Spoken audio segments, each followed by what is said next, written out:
जो कि चैप्टर चल रहा था हम लोग का चतुर्भुज, अध्याय 8 है, 9th क्लास का है, चतुर्भुज चैप्टर है।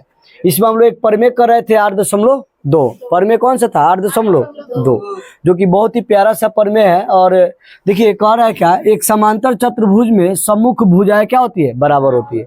कोई समांतर चतुर्भुज है, हम लोग क्या सिद्ध करना है कि इसका जो सम्मुख भुजा होता है, यानी कि सामने सामने का जो भुजा होता है क्या होता है? बराबर होता है।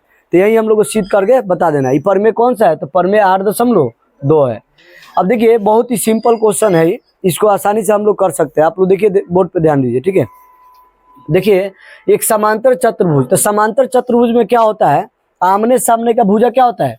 बराबर होता है। आमने सामने का भुजा बराबर होता है। अभी छापिए नहीं रोहित जी, इधर बोर्ड पे ध्यान दीजिए। देखिए आमने सामने का भुजा क्या होता है? बराबर। और देखिए आमने सामने का भुजा और सामने सामने का कोण भी क्या होता है? बराबर होता है।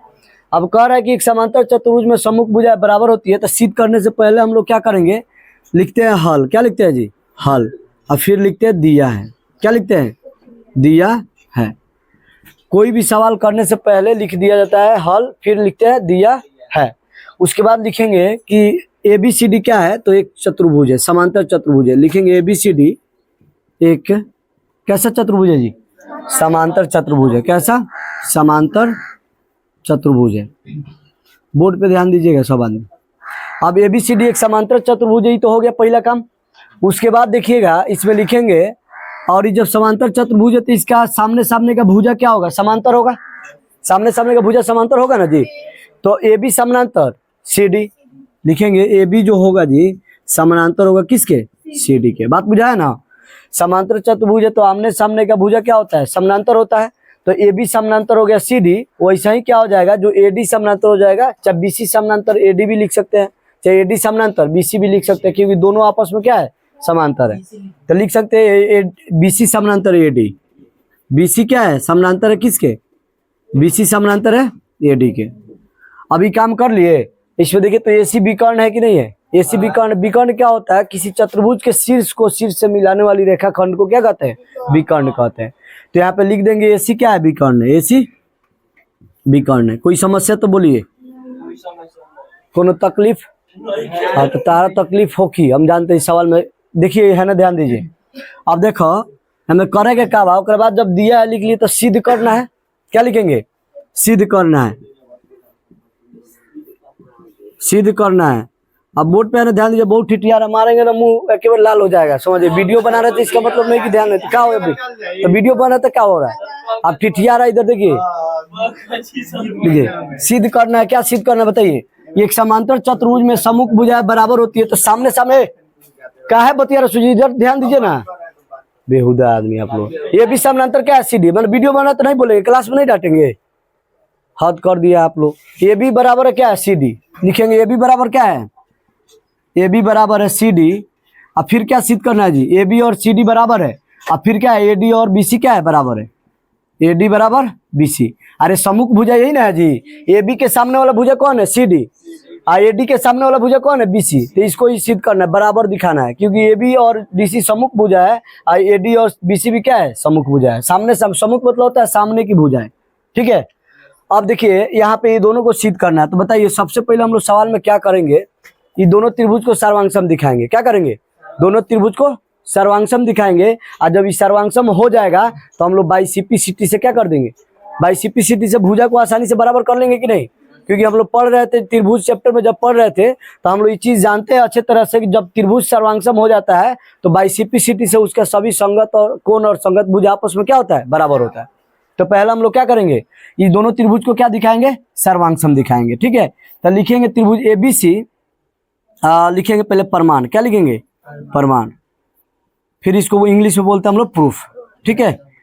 अब देखिए ध्यान से, कौन कौन त्रिभुज दिखाना है सर्वांगसम? तो ABC और CDA। ABC और CDA। तो लिखेंगे जिस त्रिभुज को सर्वांगसम दिखाना रहता है उसमें पहले उसका नाम लिखते हैं, ठीक है।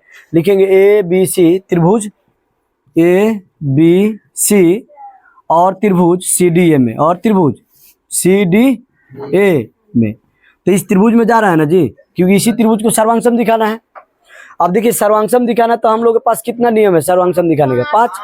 या तो भुजा मिल जाएगा 3 गो, या कोण भुजा कोण मिल जाएगा, या आपको RHS मिल जाएगा। मतलब 5 इसका कसौटिया होता है सर्वांग दिखाने का, ठीक है।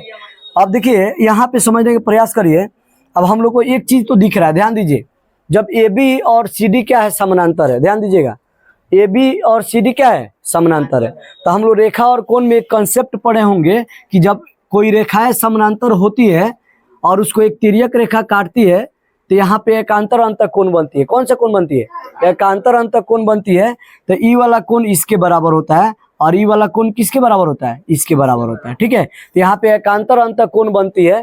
तो ध्यान दीजिएगा, यहाँ देखिए तो AB और CD क्या है, समांतर है कि नहीं है? अरे बोलिए ना, समांतर है कि नहीं है? तो AB और CD, अब हो गया, AB और CD क्या है, समांतर है। तो ई कोण इस कोण के बराबर होगा, आई वाला कोण इस कोण के बराबर होगा कि नहीं होगा जी? तो पहले इस कोण को लिखिए, ई कोण इसके बराबर है। तो लिखेंगे कोण AC, BCA, क्या लिखेंगे, BCA।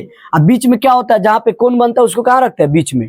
तो लिखेंगे, देखिए C के पास कोण बना है तो लिखेंगे BCA। तो यहाँ पे लिखेंगे कोण BCA। अब बराबर क्या होगा जी, ई कोण C लिख दिए। फिर इधर वाला कोण A लिखेंगे तो लिखेंगे CAD, या चाहे DAC लिखिए, DAC। तो BCA कोण DAC आई किस नियम से बराबर है, एकांतर अंतः कोण से, एकांतर अंतः कोण से, एकांतर अंतः कोण से। तो एकांतर अंतः कोण से ही क्या हो गया, दोनों कोण बराबर हो गया कि नहीं जी? अब देखिए तो इस दोनों त्रिभुज में उभयनिष्ठ दिख रहा है एक भुजा। AC क्या दिख रहा है, उभयनिष्ठ। AC उभयनिष्ठ दिख रहा है ना जी। तो लिखेंगे AC बराबर AC क्या है, उभयनिष्ठ है। लिखेंगे AC भुजा है और फिर AC भुजा है। दोनों त्रिभुज का ये भुजा क्या है, कॉमन दिख रहा है। ये दोनों, ये जो AC भुजा है दोनों त्रिभुज में कॉमन आ रहा है कि नहीं आ रहा है? तो कॉमन का मतलब होता है उभयनिष्ठ। कॉमन का मतलब क्या होता है, उभयनिष्ठ। यहाँ लिख देंगे उभयनिष्ठ, उभयनिष्ठ। बताइए कोई समस्या, कोई परेशानी नहीं ना है? चलिए इधर देखिए, अब एक और चीज ढूंढना है। तो एक और क्या है, देखिए ई वाला कोण, कोण C वाला, ऊपर वाला त्रिभुज में कोण C और नीचे वाला त्रिभुज में कोण A, ये दोनों क्या होगा, बराबर होगा। कौन नियम से, एकांतर अंतः कोण के नियम से। तो लिखेंगे कोण DCA, क्या लिखेंगे, कोण DCA। अब बराबर क्या होगा बताइए, DCA इस कोण के बराबर होता है। कोण BAC, कोण BAC। तो लिखेंगे कोण BAC आई किस नियम से होगा, एकांतर अंतः कोण से, एकांतर अंतः कोण से। तो बताइए ये बराबर हो गया कि नहीं हो गया, तीन को चीज मिल गया। अब इसको आसानी से लिख सकते हैं कि हम लिख सकते हैं ना हम लोग? बताइए कोई समस्या है? देखिए, अब देखिए ध्यान से। अब यहाँ पे लिखेंगे त्रिभुज, त्रिभुज देखिए, त्रिभुज ABC आई सर्वांगसम है किसके, त्रिभुज, अरे किसके सर्वांगसम है, त्रिभुज ABC सर्वांगसम त्रिभुज CDA, त्रिभुज CDA। तो बताइए जब दोनों त्रिभुज सर्वांगसम हो गया तो हम लोग CPCT पढ़े हैं। CPCT का मतलब क्या होता है, जब त्रिभुज सर्वांगसम होते हैं तो उनके संगत कोण और संगत भुजा क्या होता है, बराबर होता है। तो देखिए तो इसका शुरू का 2 को लीजिए तो AB, अब बराबर इसका क्या लेंगे CD, तो AB बराबर आ गया CD, यानी AB बराबर आ गया CD। तो इस सामने वाला भुजा बराबर आ गया कि नहीं आ गया, किससे, तो CPCT से, बाई CPCT। अब फिर देखिए तो अब क्या बराबर करना है, BC और AD। तो देखिए लिखिए BC, क्या लिखेंगे BC, यहाँ पे लिखिए BC, अब बराबर इधर लिखिए DA लिखिए चाहे AD लिखिए, बात बराबर है। हाँ AD लिख दीजिए, कोई दिक्कत नहीं है। BC बराबर AD, IB किससे आया, बाई CPCT से। तो बताइए तो सम्मुख भुजा बराबर आ गया कि नहीं आ गया जी? अरे आ गया। सवाल समझ में आया कि नहीं आया, कोई समस्या, कोनो तकलीफ? चलिए उतारिए, चलो भोजपुरी कथी बोलना, उतारिए, अरे उतारिए जल्दी उतारिए, चलिए जल्दी उतारिए। अरे प्रूफ क्या लिखना है, 2 बुझे, चलिए उतारिए जल्दी उतारिए। YouTube channel